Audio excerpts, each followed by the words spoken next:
اور ہمیشہ کی طرح ایک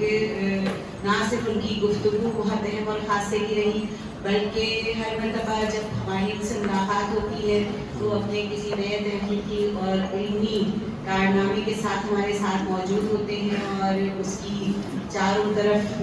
اس کا چرچا ہو رہا ہوتا ہے، اس کا تذکرہ ہو رہا ہوتا ہے، اور انہوں نے جو ذکر کیا کہ انہیں یہ ہمیشہ یاد رہے گا، تو ہم بھی ان سے یہ کہنا چاہیں گے کہ ہمیں بھی ہمیشہ یاد رہے گا کہ ہم نے کلیات فراق گورکھپوری کامل کی تقریب پذیرائی سب سے پہلے شعبہ اردو جامعہ کراچی نے کی،